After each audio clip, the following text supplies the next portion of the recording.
10 వరకు మీకు సమయం ఉంటుంది. వాక్యాన్ని అందజేయవలసిందిగా ఆహ్వానం. అందరికీ వందనాలండి. Praise the lord.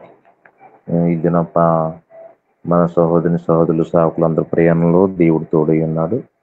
వారు క్షేమంగా చేరినందుకు దేవునికి మహిమ కలుగును గాక. నేను మిస్ అయ్యాను, లాస్ట్ మినిట్లోనే కొంచెం క్యాన్సిల్ అయ్యింది. నేను కూడా వెళ్ళవలసింది. అయితే జరగబోయే ప్రతి కార్యక్రమం కూడా దేవునికి భయంకరంగా జరుగులాగా ప్రార్థన చేద్దామండి. ముందుగా ఒక స్తుతి పాట పాడుకొని వాక్య ధ్యానం చేసుకుందాం. నిన్ను నమ్మినిచు సిగ్గుపడనీయావు, నిన్ను నెమ్మదితో నీవే ఉంచెదవు. నిన్ను నమ్మినిచు సిగ్గుపడనీయావు, నన్ను నెమ్మదితో నీవే ఉంచెదవు. యేసు నీవే ఆధారమా, యేసు నీవే నా ప్రాణమా, యేసు నీవే నా ఆధారమా, యేసు నీవే నా ప్రాణమా. నిన్ను నమ్మినిచు సిగ్గుపడనీయావు, నన్ను నెమ్మదితో నీవే ఉంచెదవు. తెలివిని నమ్ముకుని తూలిపడ్డాను, తెలివిని నమ్ముకుని తూలిపడ్డాను. బుద్ధి జ్ఞానము నిదానమని చింతకు చేరాను, బుద్ధి జ్ఞానము నిదానమని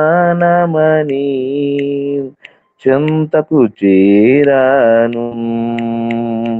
యేసు నీవే నా ఆధారము, యేసు నీవే నా ప్రాణము, యేసు నీవే ఆధారము, యేసు నీవే నా ప్రాణము. నిన్ను నమ్మినిచు సిగ్గుపడనీయావు, నన్ను నెమ్మదితో నీవే ఉంచెదవు. నిన్ను నమ్మినిచు సిగ్గుపడనీయావు, నన్ను నెమ్మదితో నీవే ఉంచెదవు. మనసును నమ్ముకుని మభ్యపడ్డాను, మనసును నమ్ముకుని మభ్యపడ్డాను. శక్తిమంతుడా నా కోటవని చింతకు చేరాను, శక్తిమంతుడా నా కోటవని చింతకు చేరాను. యేసు నీవే నా ఆధారము, యేసు నీవే నా ప్రాణము, యేసు నీవే నా ఆధారము, యేసు నీవే నా ప్రాణము. నిన్ను నమ్మినిచు సిగ్గుపడనీయావు, నన్ను నెమ్మదితో నీవే ఉంచెదవు. నిన్ను నమ్మినిచు సిగ్గుపడనీయావు, నన్ను నెమ్మదితో నీవే ఉంచెదవు. హల్లెలూయా. ప్రార్థన చేసుకుందాం. పరిశుద్ధ నాయనా నీకు స్తోత్రం ప్రభువా, నీకు వందనాలయ్యా. గొప్ప దేవుడా, మహాదేవుడా, మహోగుణుడా, సర్వోన్నతుడా, సర్వాధికారి, నీకే మహిమ, నీకే ఘనత. ప్రభువా నీకు వందనాలు. ఇదిగో నా తండ్రి, నా ప్రియ ప్రభువా, నా యేసయ్య, ఈ ఉదయకాల సమయంలో ప్రభా నీ బిడ్డలు ప్రభా గుంటూరు చేర్చుకున్న ప్రభా ప్రయాణం ప్రతి దాన్ని బట్టి కూడా నీకే మహిమ ప్రభనైనా వారికి ప్రయాణంలో నీ కృప ఉంచో, నీ తోడు ఉంచో అయినా నీకు స్తోత్రం ప్రభా. ఈ దినం ప్రభా అలాగే రేపటి దినం జరగబోయే ప్రతి ఒక్క దైనా కార్యక్రమాలు నీకు మహిమకరంగా జరగడానికి సహాయం దయచేయండి దేవా. కేవలం నీకు మాత్రం మహిమ రావాలి, ఏ మనుషులు దొంగిలించకూడదు. కేవలం నువ్వే మహింపరచబడాలి నాయనా. నీకు స్తోత్రం ప్రభువానికి వందనాలు. దాని మంచి చక్కటి వాతావరణం ప్రభు దయచేయండి. దాని ప్రతి విషయంలో నాయన ప్రభు ఆదరించిన సేవకుల పట్ల నీ దయా దీవెనలు ఆశీర్వాదాలు కుమ్మరించబడును గాక నాయన. నీకు వందనాలు నా తండ్రి, నా ప్రియ ప్రభు. ఇగో నీ ఉదయకాల సమయంలో పాటల్లో ఉన్నాం నాయన, వాక్య ధ్యానంలో కూడా మీ తోడి నింపి నడిపించమని, అర్థం చేసుకునే జ్ఞానం ప్రభును మాకు దయచేయమని యేసునామమున స్తుతించి అడిగి వేడుకుంటున్నాను తండ్రి, ఆమేన్. అందరికీ వందనములండి. Praise the lord. మరొక నూతన ఉదయకాల సమయం ముందు ఆయన్ని స్తుతించడానికి, ఆయన గణపరచడానికి ఇచ్చిన ఈ గొప్ప అవకాశం బట్టి ఆయనకు మాత్రమే మహిమ కలుగును గాక. మరొక దినం మనం చూసామంటే మనలో ఉన్న చక్కటి ఆరోగ్యం కాదు, మనలో ఉన్న నీతి నిజాయితీ అసలు కానే కాదు అని ఇప్పుడు జ్ఞాపకం చేసుకున్నా. ఈ మాట నేను జ్ఞాపకం చేసి ముందుకెళ్తాను. కాబట్టి ఆయన కృప మాత్రమే, ఆయన దయ మాత్రమే. ఇంకొక మాట కూడా చెప్పింది, నేను ముందుకెళ్తాను. మొన్న కరోనా దినాల్లోనే మీ దేవుడు గొప్పవాడైతే అలాగా పెద్ద పెద్ద సేవకులు దేవుడు ఎందుకు చనిపోవాలి అని కొంతమంది ప్రశ్నిస్తే వారి టైం అయిపోయింది, దేవునికి వారికి సరిపోయినట్టుగా ఉన్నారు, వారిని తీసుకెళ్ళిపోయారు. నన్ను ఇంకా ఉంచారంటే రిపేర్ చేసుకోవాల్సినవి, మార్చుకోవాల్సినవి, సరిదిద్దుకోవాలి ఇంకా చాలా ఉన్నాయి. కాబట్టి మనకి ఆయన కృప ఇచ్చాడు అని చెప్పాను. కాబట్టి కేవలం ఆయన కృపను బట్టి మాత్రమే మరొక ఈ దినాన మనం చూసాం. అందును బట్టి దేవునికి వేలాది వందనాలు. సామెతల 30 అధ్యాయము ఒకసారి బైబిల్ గ్రంథాన్ని ఓపెన్ చేద్దామని. సామెతల 30 అధ్యాయము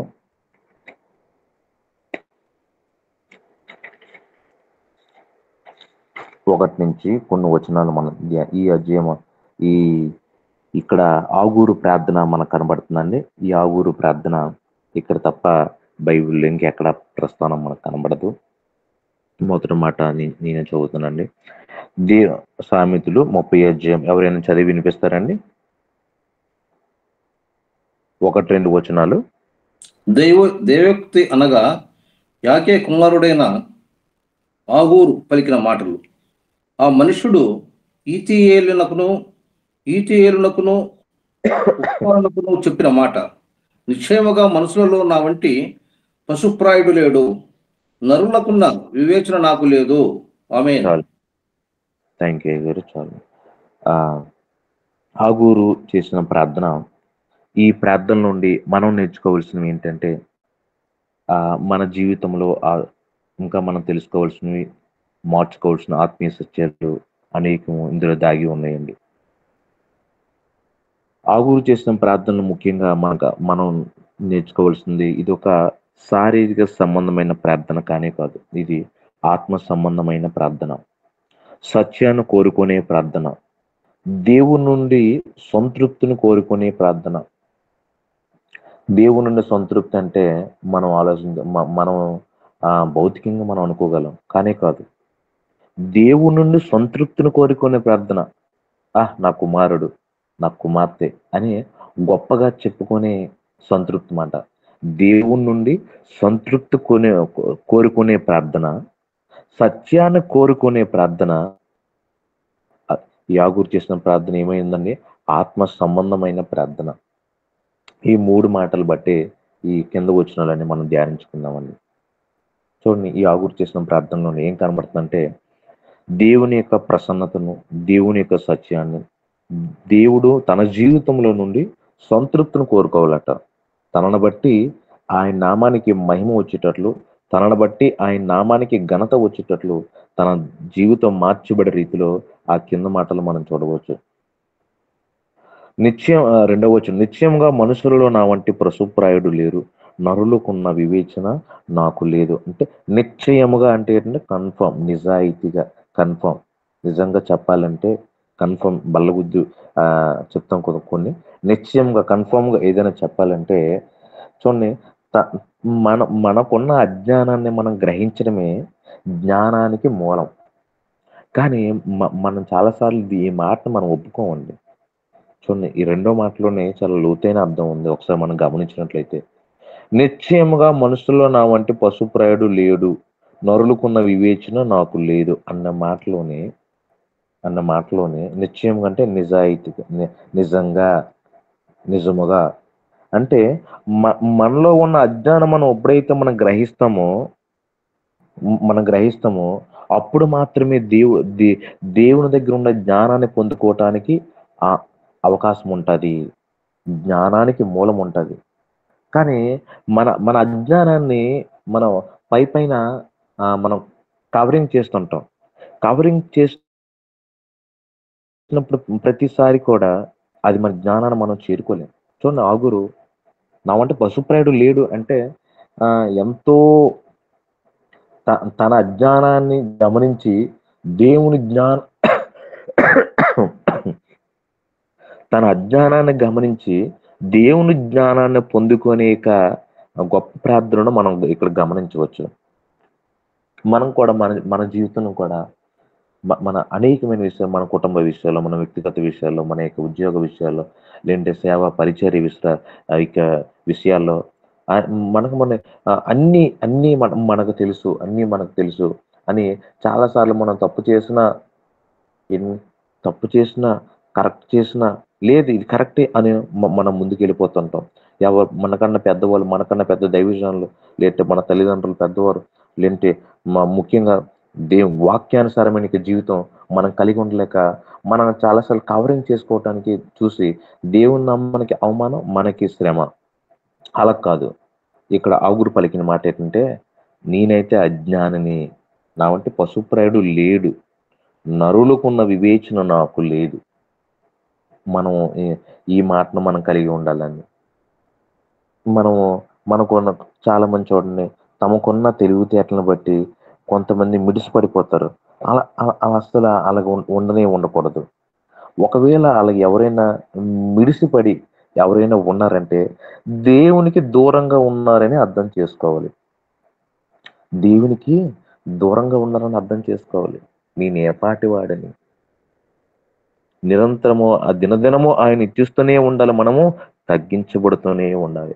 ఆ తగ్గింపులోనే దేవుని ఘనత, ఆ తగ్గింపులోనే దేవునికి మహిమకరమైన మన కార్యాలు మన చేత చేయబడతాయి.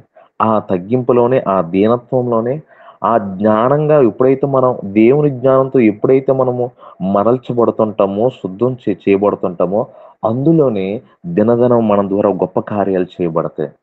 కానీ మన జ్ఞానాన్ని బట్టి ఎప్పుడు కూడా మనం ఒక స్తుతి పాట పాడుకోనివ్వండి, నేను నమ్మినిచో తెలివిని నమ్ముకొని ఒకవేళ మనము విర్రవీగుతున్నామో, మన యొక్క తెలివిని, మన బలమును మనం నమ్ముకోని లేదు.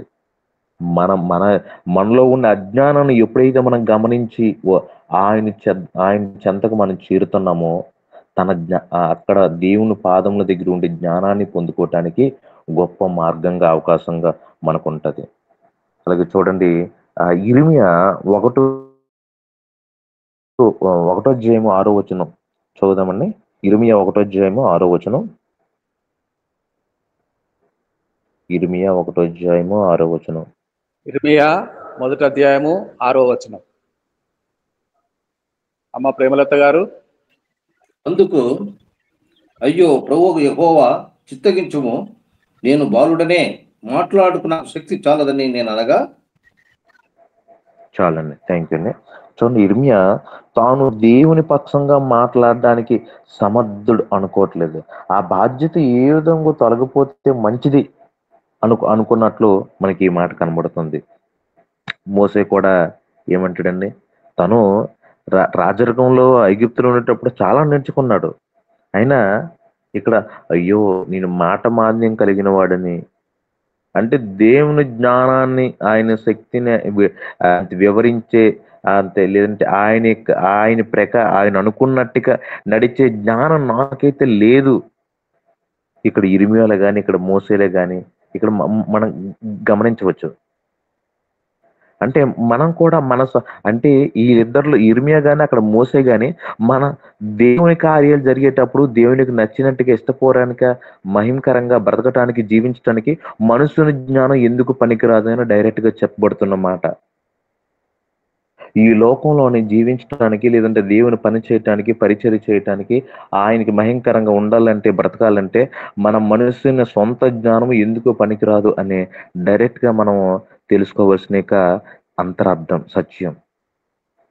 నేనైతే బాలుడినయ్యా ఈ ఇర్మియా పలుకుతున్న మాట, మోసే పలికిన మాట మాన్యం కలిగిన వారిని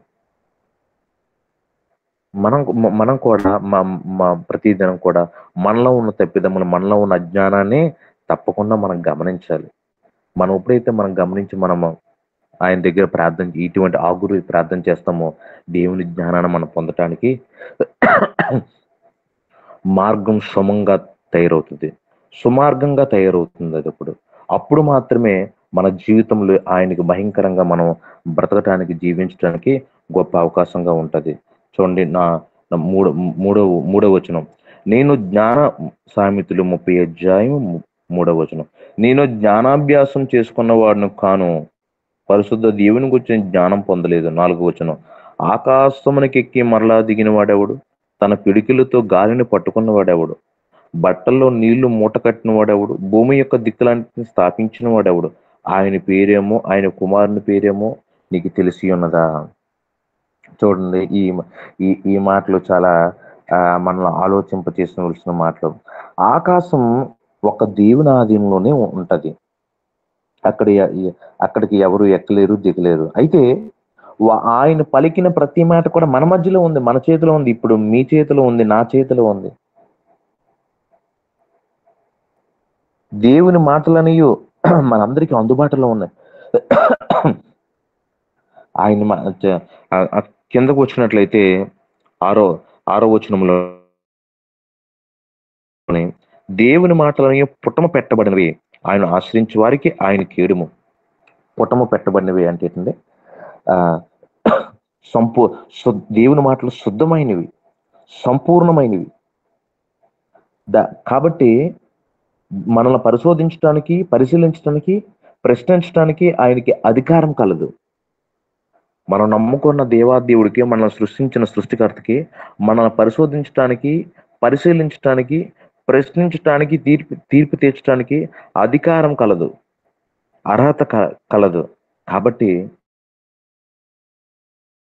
చూడండి, ఆకాశానికి ఎక్కి మరలా దిగినవాడు ఎవడు, తన పిడికిలతో యోబు కూడా ఒక దగ్గర పలకడం జరుగుతుంది. 26:8 వచనం, మీకు మన ఎంతో ధారాళమైన తగిన వర్షమును నీళ్లను మేఘాలను బంధిస్తాడు. కానీ ఆ మేఘాలు ఎప్పుడు కూడా భారం ఎక్కువై బరువు ఎక్కువైపోయి అవి చినగవు అనే మాట మనం అక్కడ చూడవచ్చు. అంటే ఆయన శక్తికి, ఆయన జ్ఞానానికి, లేదంటే ఆయనకుండే మహిమకు మనకు సంబంధం ఏంటి? అయినా సరే దేవుడు ఆయన మాటలను, ఆయనకి ప్రేమను మన పట్ల కనపరుచున్నాడు. కాబట్టి మనము ఆయనకి తగినట్టుగా మనం మార్చుకోవాలి. ఆయనకి తగినట్టుగా మనము ట్రాన్స్ఫర్మేషన్ అవ్వాలి. ఆయనకి తగినట్టుగా మనము ప్రతి దినం కూడా మార్పు చెందాలి. ఆయన ఆశించిన రీతిలో, ఆయన అనుకున్న రీతిలో ఎప్పుడైతే మనము ప్రతి దినం కూడా నూతనమైన మనస్సును, ఇటువంటి దేవుని చిత్తం, మొదట్లో 3 చెప్పాను కండి, ఆత్మ సంబంధమైనది, సత్యాన్ని కోరుకున్నది, మన పట్ల దేవుని మనం చనిపోయే లోపలనే మన పట్ల సంతృప్తి రావాలటండి. మీట్లో ఉన్న మీ పట్ల కానీ నా పట్ల కానీ మనం చనిపోయే పట్ల సంతృప్తి కలిగి ఉండాలట. సంతృప్తి, ఈ మాట మనం పలకడానికి వినడానికి చాలా ఈజీగా సులభంగా ఉంది. కానీ ఏదో ఒక మూలన, ఏదో ఒక సందర్భంలో మన శరీరములు కానీ మన జీవితంలో కానీ ఏదో ఒక మూలన పాప సందర్భాలు లేకుండా పోలేదండి. ఖచ్చితంగా ఉంటాయి. మన పట్ల దేవుని సంతృప్తి రావాలంటే ఇది అంత సులభమైన మాట కానే కాదు. ఆగురు చేసే ప్రార్థన, దేవుని మాటలని పుటం పెట్టబడినవే, ఆయన ఆశ్రయించే వారికి మేలు. ఎంత మేలు అంటే, ఈ పాప శాపం నుంచి తప్పించుకోవడం కాదు, కానీ నిత్య నరకాగ్ని నుండి తప్పించుకునే మాత్రమే కాదు, కానీ ఆయన సింహాసనం దగ్గర ఆశ్రయం పొంది గొప్ప గొప్ప అవకాశం, ధన్యత దేవుడు మనకి ఇవ్వబోతున్నాడు. ఎప్పుడంటే మన పట్ల ఆయనకి సంతృప్తి రావాలట. ఆగురు ఆశిస్తున్నా, అడుగుతున్నా, ప్రాధేయపడుతున్నా, ప్రయాసపడుతున్నా ఈ ప్రార్థనలో మనం గమనించవలసిన మాట 6వ మాట, ఇది 30 సామెతలు 30:6. ఆయన మాటలతో ఏమీ చేర్చకము, ఆయన నిన్ను గద్దించినేమో అప్పుడు నీవు అబద్ధికుడు పొగదువు. కొన్నిసార్లు మనకు అనుకూలంగా వాక్యాన్ని మనం మార్చుకోవచ్చు. కొన్నిసార్లు మనకు అది కష్టమైతే ఓకే, లేదంటే మనకు అనుకూలంగా మార్చుకోవటానికి కూడా మనం ఇష్టపడుతూ ఉంటాం. అలాగైతే దేవుని ఎదుట మనము దోసుకోవడం, దేవుని ఎదుట మనము దోషులుగా మనం నిలబడవలసి ఉంటది. లేదు లేదు లేదు, ఆయన మాటలు శుద్ధమైనవి, సంపూర్ణమైనవి. ఆ సంపూర్ణమైనవి మనం చెరపటానికి, మనం పాడు చేయటానికి ఏమాత్రం కూడా మనము ఒక అడుగు కూడా ముందుకేయకూడదు. ఎంత శుద్ధమైనవంటే ఈ మాటలు దైవావేశంతో పలికిన మాటలండి. అనగా మనకు అనుకూలంగా ఉండటం కోసం ఏమైనా మనం కొన్ని విషయాల్లో, సందర్భాల్లో మనం చేస్తుంటాం. ఇది మన వలన కాదంటే మనకు అనుకూలంగా మార్చుకునే అవకాశం కూడా మనకు ఉంటుంది. అటువంటి ఆలోచన, అటువంటి బ్రతుకులు, అటువంటి జీవితాలు మనలో ఉండకూడదు. యోహాను 17:15 యేసు మన కొరకు చేసిన ప్రార్థన. యోహాను సువార్త 17:15. ఎవరైనా చదువుతారండి? యోహాను సువార్త 17:15. యోహాను సువార్త 17:15.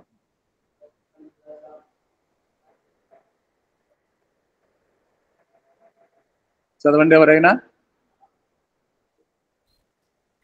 యోహాను సువార్త చదువుతున్నాను. 17:15. నీవు లోకంలో నుండి వారిని తీసుకొని పొమ్మని నేను ప్రార్థించుట లేదు గాని దృష్టి నుండి వారిని కాపాడమని ప్రార్థించుచున్నాను. చాలండి, థ్యాంక్ యూ.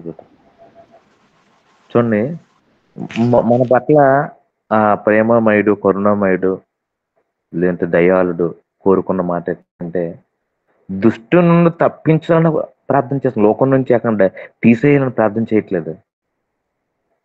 దుష్టు నుండి తప్పించాలని ఆయన ఆశపడుతున్న మాట మనం చూడవచ్చు. మన జీవితంలో, మన యొక్క ప్రవర్తన విషయంలో, మన నిత్య జీవితంలో మనం మరణించే వరకు ఏదైనా కలిగి ఉందంటే ఇదిగోండి, దేవునికి భయంకరంగా, దుష్టునికి వ్యతిరేకంగా ఈ రెండే రెండు. మనం ఎవరిని ఎదిరించాలంటే వాడిని, అపవాదం ఎదిరించాలి. అపవాదం ఎదిరించడి. మనం ఎవరికి లోబడాలంటే దేవునికి లోబడాలి. ఆయన మాటలకు మాత్రమే మన విధేయత, ఆయన మాటలకు మాత్రమే మనము నిరంతరం మనం ఆశపడి మనం బ్రతకాలి. ప్రభువైన యేసుక్రీస్తు చేసిన ఈ ప్రార్థనలోనే మనం మర్మాన్ని నిజంగా మనం తెలుసుకున్నట్లయితే మనం చేసిన దానికి ఆయన మనల్ని శిక్షించాలనో, లేదంటే కొట్టాలనో, తిట్టాలనో, లేదంటే ఈ పాప శాపమునందు వీళ్ళని హింసించాలనో ఆయన కోరుకోవట్లేదు. కానీ దుష్టుని నుండి తప్పించాలని, అంటే పాప శాపం నుంచి శుద్ధీకరించాలని, విమోచించబడాలని ఆయన ఆశపడుతున్నట్లు మనం ప్రభువైన యేసుక్రీస్తు యొక్క ప్రార్థన ఈ మాటల్లో మనం చూడవచ్చు.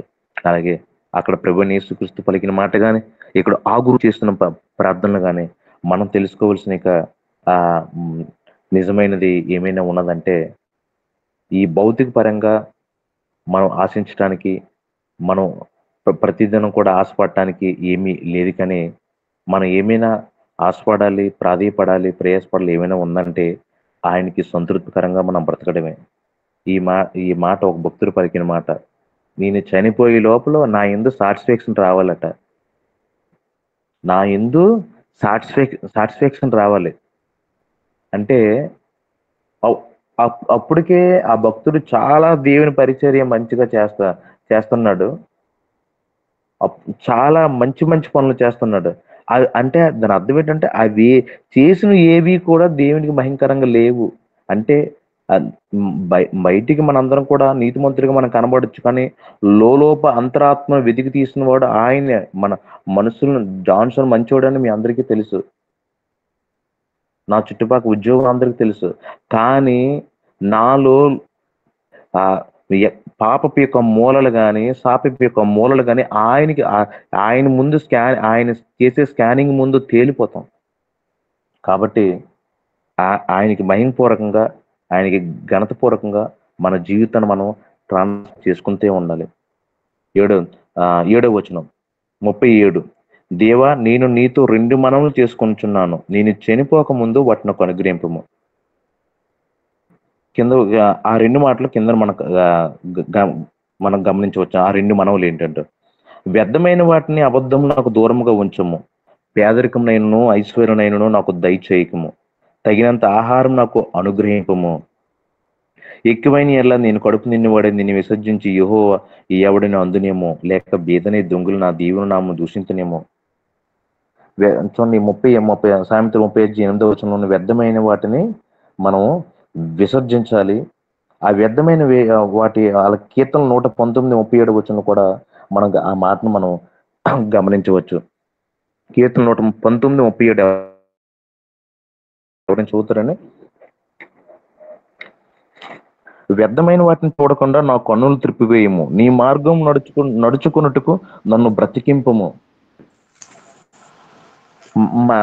దేవుడు అది మన దృష్టిలో కరెక్ట్ అనిపించవచ్చు, మన దృష్టిలో అది బాగానే అనిపించవచ్చు, కానీ దేవుని వాక్యం ముందు ఏది వ్యర్థం, ఏది మహింకరంగా ఉంది అది మనం గమనించుకొని మన జీవితంలో ప్రతి దాన్ని కూడా మనం కట్ చేస్తూ, పనికిరాని కొమ్మలను కట్ చేస్తే కానీ ఈ నిజమైన యొక్క దేవునిచ్చిన రక్షణ భాగ్యం అది అభివృద్ధి చెందదు. ప్రతిదాని మన దినదినం మనం పనికిరాని కొమ్మలను మనము కట్ చేసుకుంటూ పోవాలి. లేదు పెరగవలసిన రక్షణ భాగ్యం మహిమ పెరగటానికి అవకాశం లేదు. ఆ కింద చూడండి, ఐశ్వర్యవంతుడు పేదరిక ఈ 2 మర్మాల్లో మనం తెలుసుకోవాల్సినవి ఏంటంటే, ఒకటి యథార్థత, ఒకటి నిజాయితీ. ఒకటి యథార్థత, ఒకటి నిజాయితీ. ఐశ్వర్యవంతుడికి మెయిన్ మనం చూడవలసి ఏంటంటే గర్వం ఉంటుంది, అబద్ధికుడు, అపహాస్కుడు. వాడిలో ఉన్న గుణాలు నాలో వచ్చేస్తాయేమో కాబట్టి నాకు అంత ఐశ్వర్యం కూడా నాకు వద్దు.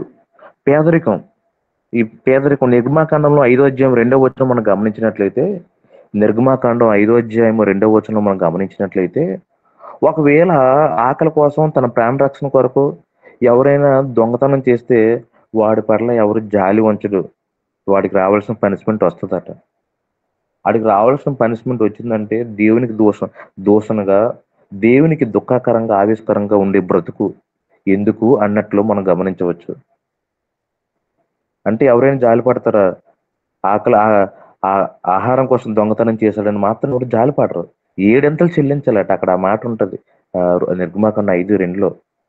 7 అంటే తనకున్నదంతా పోగొట్టవలసిన అవసరం ఉంటది. కాబట్టి ఆకలి కొన్ని లేదంటే నీ నామాన్ని దూషణపరిచే ద్వేషించే పరిస్థితి కూడా నాకు వద్దు. యథార్థంగా నాకు సరిపోయినంత, అంటే అంతే, ఎంత కావాలో అంత అంతే. ప్రభువైన యేసుక్రీస్తు మత్తయి సువార్త 6:7-9 కూడా మనకి మంచి ప్రార్థన నేర్పించారు కదండి. నేడు మందున ఆహారం మాకు దయచేయము, సోదరుల నుండి కీడు నుంచి మమ్మల్ని తప్పించము. అంటే మనం ప్రతి అవసరం కొరకు మనము దేవునికి మహింకరంగా ఎలాగ అడగాలో అక్కడ మంచి ప్రార్థన ప్రభువైన యేసుక్రీస్తు మనకు నేర్పించడం జరిగింది. ఇక్కడ ఈ 2 మాటల్లోనే ఐశ్వర్యవంతుల్లో నిజాయితీ ఉండదు ఏండి. అలాగే పేదరికం అంత మనం అస్సలు అంత నిజమైన పేదరికంలో మనం నిరుపేదరికం మనం వెళ్ళిపోయినా యథార్థంగా మనం బ్రతకలేము. కాబట్టి అక్కడ రెండే మన ముందు వచ్చి దేవాది దేవుడు మన ముందు వచ్చి, నా కుమారుడు నీకు ఏం కావాలో ఒక 2 కోరికలు కోరుకంటే మనం ఏం కోరుతామండి? మనకు నచ్చింది మనం నేనైతే నచ్చింది కోరుతాను, కానీ అవి కాదు. ఒకటి నిజాయితీ, ఒకటి యథార్థత. ఆగూరు అడుగుతున్న మంచి విలువైన కోరికలు ఏమైనా ఉంటాయంటే చూడండి, నాకు ఐశ్వర్యం బ్రతికే యొక్క ఆధిక్యత అది కూడా నాకు వద్దు. అలాగే నీ నీచాతి నీచమైన కనీసం తినడానికి తిండి కూడా పేదరికం కూడా నాకు వద్దు. ఎందుకంటే ఆ రెండు ఉన్న నీ యందు నాకు యథార్థత ఉండదు, నిజాయితీ ఉండదు. కాబట్టి నాకు వద్దయ్యా, నాకు సరిపోయినంత నాకు ఇవ్వండి, నాకు సరిపోయినంత నాకు ఇవ్వండి. అలాగే చూడండి కదా, దావీదు దేవుని చిత్తానుసరమైన ప్రార్థన కీర్తన 19 అధ్యాయము 13, 14 మనం గమనించవచ్చు. దేవుని చిత్తానుసరమైన ప్రార్థన ఒకసారి చదువుదామని, సమయం అయిపోతుంది. కీర్తనలు 19, 13, 14 వచనాలు. దురభిమాన పాపములో పడకుండా నీ సేవకుని ఆపుము, వాటిని నన్ను ఏలనీయకము. అప్పుడు నేను యథార్థవంతుడనే అధిక ద్రోహము చేయకుండా నిందారహితుడనగుదును. యెహోవా నా ఆశ్రయదుర్గమా, నా విమోచకుడా, నా నోటి మాటలను నా హృదయ ధ్యానము నీ దృష్టికి అంగీకారమగుగాక. ఆమేన్. చూడండి, అంత ఫుల్ఫిల్ సబ్మిట్ మాట. తన జీవితంలో పూర్తిగా, అంటే కొన్ని కొన్ని వదిలిపెట్టి అని అనట్లేదు దావీదు. తన జీవితాన్ని అలా తీసుకొని వెళ్ళి అలా తన పాదాల దగ్గర పెట్టుకుంటున్నాడు. అంటే దేవుని చిత్తానుసారమైన ప్రార్థన. ఇగోయ్యా, నీకు అంగీకారం అగునుగాక. నీకు ప్రతిదీ నా లైఫ్లో ఉన్న ప్రతి మూమెంట్ కూడా నీకు అంగీకారం ఉండాలి. నువ్వు యాక్సెప్ట్ చేసే విధంగా ఉండాలి. నువ్వు ఎక్కడా కూడా అసహించుకున్న పరిస్థితి నాకు వద్దయ్యా. నా నోటి మాటలు కానీ, నేను చూసే చూపులు కానీ, వినే వినికిలు కానీ, నేను ఆలోచించే ఆలోచనలు కానీ, ప్రవర్తించే ప్రవర్తనలు కానీ, ప్రతిదీ నువ్వు నీ ముందు నాకు యాక్సెప్టబుల్ గా ఉండాలి. నువ్వు విసర్జించే వాడిగా నేను ఉండకూడదయ్యా. దేవుని యొక్క చిత్తానుసారమైన ప్రార్థన దావీదు చేసినట్టు ఆ మాటలు మనం గమనించవచ్చు. అలాగే ఆ సామెతలు 6వ అధ్యాయం 16 నుంచి 19 వచ్చినట్లు మనం చూసినట్లయితే, సామెతలు 6వ అధ్యాయం 16, 19 చూసినట్లయితే, యెహోవాకు అసహ్యమైనవి 6 కలవాట, ఈ 7ను ఆయనకి ఏయంలని అక్కడ కింద ఒక లిస్ట్ ఉంటది. మొదటిది అందులోనే అహంకార దృష్టియు. ఈ రోజుల్లోని ఇది చాలా ఈజీగా మనకు కనబడలేని విధంగా ఉంటది. ఇది బయటికి కనబడదు. మనం చెప్పుకోవడానికి దీనత్వం కలిగే ఉంటాం, కానీ ఇది చాప కింద నీరులాగా ప్రవహిస్తూ ఉంటది ప్రతి ఒక్కరి జీవితంలో కూడా. అంటే అహంకార దృష్టి అంటే ఏ విధంగా మనం గమనించుకున్నట్లయితే, ముఖ్యంగా అవతల వారిని తక్కువ చేసి మాట్లాడడం, చిన్న చూపు చూడడం. ఒకవేళ ఉన్నతమైన బట్టలు ఇచ్చారు అనుకోండి, దేవునికి మహిమ చెల్లించి మనం సైలెంట్ గా మనం దేవుని మహిమపరుస్తూ ఉండాలి. మనకన్నా మామూలు డ్రెస్సులు వేసిన వాళ్ళని చూసి మనం ఏ రీతిలో కూడా మన మనసులో కూడా ఆలోచన నోటి మాట పక్కన పెడితే మన మనసులో కూడా, హృదయంలో కూడా తలం పట్టకూడదు.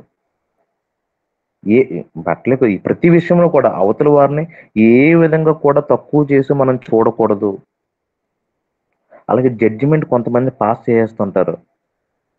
ఏం తెలుసండి మనకి జడ్జిమెంట్ పాస్ చేస్తారు? డిక్లరేషన్ ఇచ్చేస్తారు చాలా మంది. ఇవ్వటానికి అసలు వీలే లేదండి. వాళ్ళు అటువంటి వాళ్ళు, ఇటువంటి వాళ్ళని. మనకి తెలిసింది ఒకటి, తెలియపోయింది ఎంతో ఉంది. అంత మాత్రం జడ్జిమెంట్ మనం పాస్ చేయ తీర్పు తీర్చి ప్రతి ఒక్కరు కూడా దేవుని దృష్టికి గర్విస్తే ఆయన వాక్యమే తేల్చి చెప్పేసింది. అటువంటప్పుడు జడ్జిమెంట్ పాస్ చేయడానికి మనం ఎవరమండి? అంటే ఈ అహంకారి ఈ దృష్టికి కొన్ని లక్షణాలు చెప్తున్నాను. సమయం అయిపోయి ముగించేస్తున్నాను. కొన్ని లక్షణాలు అన్నమాట. సూచాప్రాయంగా కొన్ని చెప్తున్నాను. మాట్లాడుకోవడానికి చాలా ఉన్నాయి, కానీ సూచాప్రాయంగా మనలో కామన్గా కొన్ని ఉండేవి. అవతల వారిని ఏ విధంగా మనం తక్కువ చేసి మనం చూడకూడదు, మాట్లాడకూడదు. నెక్స్ట్, జడ్జిమెంట్ మనం పాస్ చేయకూడదు. నెక్స్ట్, వాడు నీతిమంతుడు అనిపించుకోకూడదు. ఇది సామెత. ఇదేమో ఇప్పుడు ధ్యానిస్తున్న అధ్యాయంలో 12వ వచనం మనం గమనించవచ్చు. తమ దృష్టికి తాము శుద్ధులే, తమ మాల్యం నుండి కడగబడిన వారి తరము కలదు. అంటే ఎవరికి వారి నీతిమంతుడు అనిపించుకోకూడదు. చూడండి, రెండవ వచనంలోనే మనం ధ్యానించుకున్నాం.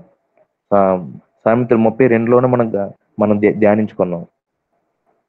మన నీతిమంతులుగా మనము దగా పడకూడదు, గర్వపడకూడదు. తర్వాత భేదాలు చూపించుకోకూడదండి. ఏ రీతిలో కూడా భేదాలు చూపించకూడదు. ఇవన్నీ అహంకారానికి సూచనలు, అహంకారానికి లక్షణాలుగా మనం చూడవచ్చు.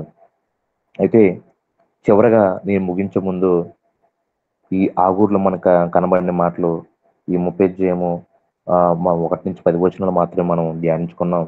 7, 9 అది ఇప్పుడు చివరిగా చదువుకున్న 7వ వచనం నుంచి 9వ వచనాలు, అందులో మనం తెలుసుకోవాల్సిన ఏంటంటే యథార్థత, నిజాయితీ. ఐశ్వర్యవంతుడు ఒకవేళ నిజాయితీగా ఫరో చూడండి, ఫరో ఏమంటాడండి?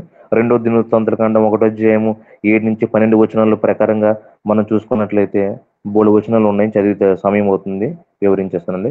2వ దినవృత్తాంతకాండము 1వ అధ్యాయము 7 నుంచి 12 వచనాలు మనం చూసినట్లయితే మోసే వెళ్ళి తన ప్రజల పక్షంగా ఇశ్రాయేల్ ప్రజల పక్కన మాట్లాడేటప్పుడు యెహోవా ఎవడో నాకు తెలియదు, మిమ్మల్ని విడిపించడానికి నేను ఎందుకు మిమ్మల్ని విడిపించడానికి గర్వంతో మాట్లాడతాడు.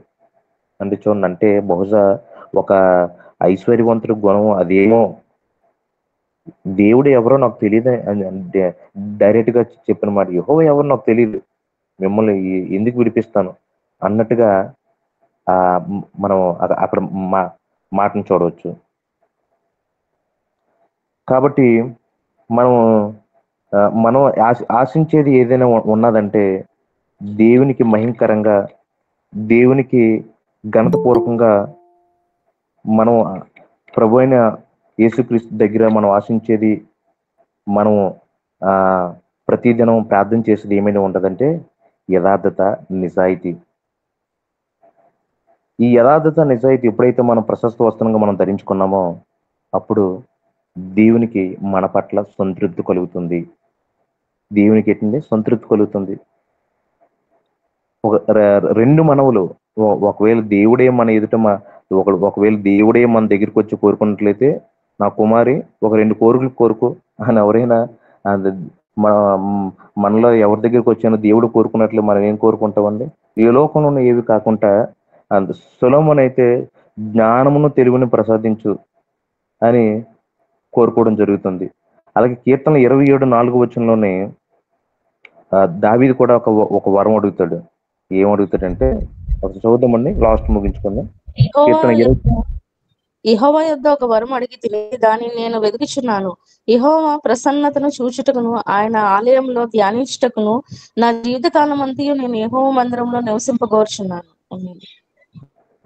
చూడండి, ఆయన కోరిక యెహోవా ప్రసన్నతను చూచుటకు, ఆయన ఆలయంలో ఆయన మాటలను ధ్యానించుటకు నా జీవితకాలం అంతయు నేను యెహోవా మందిరంలో నివసింపకోరుచున్నాను. ఇటువంటి చక్కటి కోరికలు, ఆలోచనలు, ఆశలు మనకు కూడా మన జీవితంలో ఉండాలని ఈ మాటలు నేను ముగిస్తున్నానని అందరికీ వందనములను. Praise the Lord. Amen, amen. బుద్ధి విజ్ఞాన సర్వ సంపదలు గుప్తమయున్నవి ప్రభునందు, అద్భుతముగా ప్రభు అన్నియు నొసగి దిద్దును నా బ్రతుకంతటిని. అద్భుతము, బుద్ధి విజ్ఞాన, యథార్థత, నిజాయితీ, మంచితనము దేవుని లక్షణాలు. ఇవి సమృద్ధిగా కలిగిన వారు ధన్యులు. ముగింపు చేసుకుందాము. తెలుగు సభ ఇంతటితో ముగించుకుందాము. లాజర్ పాస్టర్ గారు, మీరు ఎంతవరకు వచ్చారు? అయ్యా నేను ఇప్పుడు మధ్యాహ్నం బయలుదేరుతానయ్యా. మధ్యాహ్నం బయలుదేరుతారు. Okay okay. డేవిడ్ బ్రైనార్డ్ గారు, మీరు ఎంతవరకు వచ్చారు? డేవిడ్ బ్రైనార్డ్ గారు, సరే, మన మధ్యలో ఉన్న సిస్టర్ ప్రేమలత గారు ప్రార్థన చేస్తారు క్లుప్తంగా. తెలుగు సభ ఇంతటితో ముగించుకుందాము. హిందీ సభ ప్రారంభించుకుందాము. ప్రేమలత గారు. వందనములు ప్రార్థన. స్తుతులకు పాత్రుడా, స్తోత్రార్హుడా, మీ ఘనమైన అతి శ్రేష్టమైన ఉన్నతమైన నామమునకు వందనములు, స్తుతులు, స్తోత్రములు తండ్రి. ప్రభా, ఇంతవరకు తండ్రి ప్రభా వాక్యం ద్వారా మీరు మాతో మాట్లాడిన విధానాన్ని బట్టి వందనములు తండ్రి.